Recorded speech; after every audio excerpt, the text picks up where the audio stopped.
Assalamualaikum warahmatullahi wabarakatuh. Di video kali ini, saya akan menceritakan sebuah kisah yang berjudul Rintihan di Tengah Pemakaman. Cerita ini sendiri ditulis oleh pengguna Twitter dengan nama akun Si Opin. Bagi yang mau membaca langsung thread horornya, silakan klik sumber tautan yang sudah saya sertakan di kolom deskripsi. Jangan lupa buat follow dan retweet karya beliau juga ya, biar jadi tambahan motivasi buat si penulisnya langsung dalam berkarya. Dan sebelum lanjut, bagi teman-teman yang belum subscribe channel ini, silakan subscribe dan nyalakan lonceng notifikasinya, agar tidak ketinggalan kisah-kisah horor yang akan disajikan di channel ini. Dan kalau sudah, mari sama-sama kita simak kisah berikut. Sini gue ceritain. Rintihan di Tengah Pemakaman.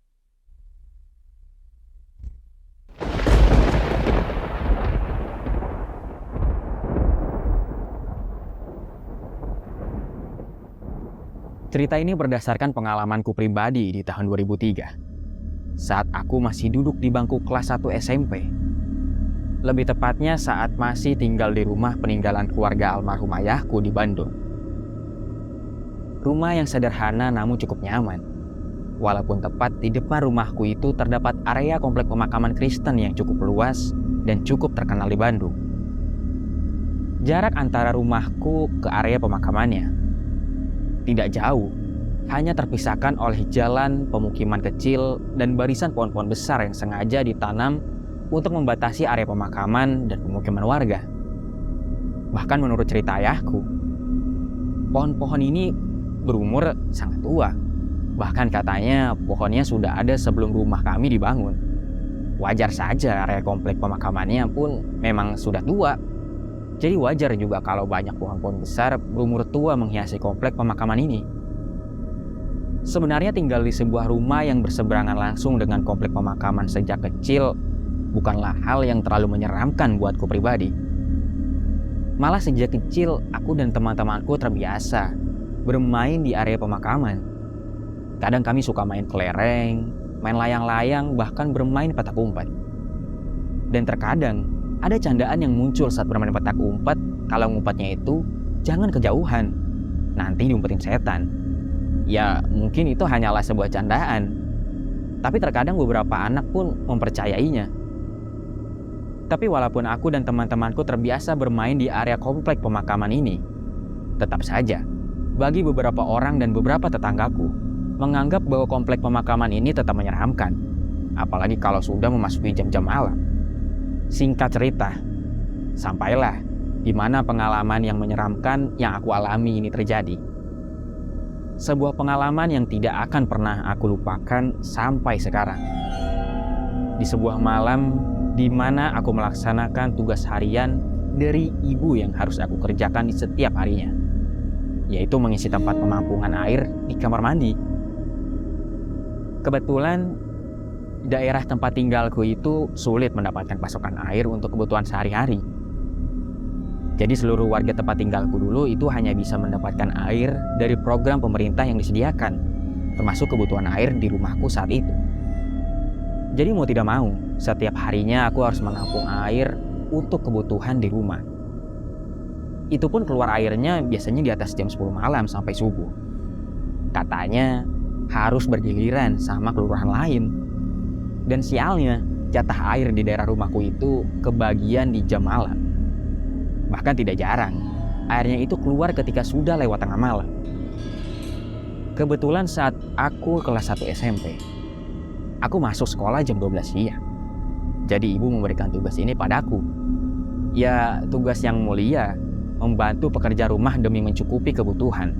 Termasuk malam itu, malam yang akan menjadi pengalaman menyeramkan selama aku masih tinggal di rumah tersebut.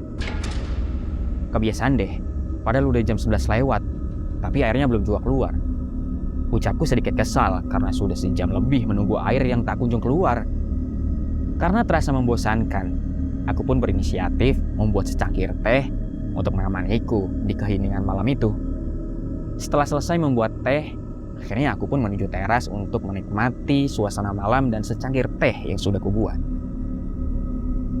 Aku memang sering melakukan ini, karena biasanya kalau cuma menunggu di dalam rumah atau menonton TV, Seringkali aku malah ketiduran. Suasana sunyi malam itu pun aku nikmati. Namun tak seperti biasanya. Udara malam di hari itu terasa lebih dingin dari biasanya. Bahkan rasa dinginnya sampai seperti menusuk tulang. Hingga tak terasa. Waktu terus berlalu. Sampailah akhirnya terdengar gemericik air yang keluar dari keran di kamar mandi. Dengan perasaan lega, aku pun langsung bergegas menuju kamar mandi. Sesampainya di sana, aku langsung memindahkan air dari tempat penampungan utama ke beberapa ember dan beberapa tempat penampungan yang lebih kecil supaya bisa terisi semua. Pokoknya harus menampung air sebanyak-banyaknya. Namun di tengah aku sedang memindahkan air, tiba-tiba terdengar samar suara tangisan sosok perempuan. Awalnya aku pikir itu suara tangisan salah satu penghuni kontrakan di belakang rumah. Karena kebetulan memang ada beberapa rumah kontrakan di belakang rumahku. Waktu itu aku mencoba berpikir logis. Jadi suara tangisan itu langsung kuhiraukan. Gayung demi gayung pun berlalu. Sampai akhirnya hampir seluruh tempat penampungan yang ada di kamar mandi terisi penuh. Sesaat kemudian sampailah di mana suara tangisan itu kembali terdengar. Namun aku mulai merasa aneh karena suara tangisan itu terdengar semakin dekat dan semakin jelas di telingaku. Siapa yang nangis tengah malam begini sih? Tapi kok suara tangisannya makin kedengar jelas? Gumamku pelan waktu itu, sembari berusaha menerka apa yang sebenarnya terjadi. Hingga akhirnya, aku mulai menyadari bahwa suara tangisan itu berada tepat di balik dinding kamar mandi. Suara tangisannya pun terdengar semakin dekat dan nyaring. Dalam keadaan kaget dan sedikit panik, aku pun berceletuk. Nggak salah dengar kan ini? Tanpa sadar, aku menimpal demikian. Karena setahuku, di balik dinding kamar mandi ini hanya ada lorong kecil menuju kontrakan di belakang rumah. Jadi bagaimana mungkin tengah malam begini ada seseorang yang menangis di lorong tersebut? Walaupun dalam kondisi yang kebingungan, aku mencoba untuk tenang, berusaha berkomunikasi pada pemilik suara tangisan tersebut dengan berdeham, Namun bukannya membuat suara tangisan itu berhenti. Yang terjadi berikutnya malah membuat suara tangisan itu semakin nyaring, seakan berusaha untuk menghampiriku. Sembari berdoa, aku pun berpikir untuk mencari tahu siapa sebenarnya pemilik suara tangisan tersebut. Dengan harapan itu adalah suara tangisan seseorang, supaya aku bisa merasa lebih lega jika memang demikian. Dan langkah kakiku pun terasa lebih berat saat beranjak menuju pintu keluar. Lalu ketika aku baru saja membuka pintu, tiba-tiba fenomena aneh di luar nalar terjadi tepat di depan mata. Di antara barisan pepohonan dan area makam, terbentuk pusaran angin yang cukup besar setinggi salah satu pohon besar di sana. Kondisiku semakin panik saat itu. Bahkan ketika kepanikanku belum usai, tiba-tiba terdengar suara cekikikan tawa menyeramkan dari arah pemakaman yang tak jauh dari pusaran angin. Kepanikan dan ketakutan semakin menguasaiku. Semua bulu kuduk berdiri hingga keringat dingin pun keluar dari tubuhku. Karena rasa takut yang semakin menguasai diri, akhirnya aku langsung lari terbirit-birit, berlari menuju tempat tidur. Menutupi seluruh badanku menggunakan selimut, menutup telinga menggunakan bantal, dan memejamkan mata serta berusaha untuk tidur. Selang beberapa waktu, akhirnya suara-suara menyeramkan yang sebelumnya aku dengar mulai menghilang. Tapi di malam itu, aku tidak bisa tidur dan hampir terjaga di sepanjang malam karena peristiwa horor yang baru saja aku alami. Di sekitar jam 4 pagi, barulah mulai bisa terlelap. Keesokan harinya, aku menjelaskan apa yang kualami tadi malam kepada ibu. Beliau memberitahu, apapun yang akan aku kerjakan, jangan lupa berdoa dan tetap berperilaku sopan. Dan setelah kejadian tersebut, selama seminggu, aku tetap merasa paranoid.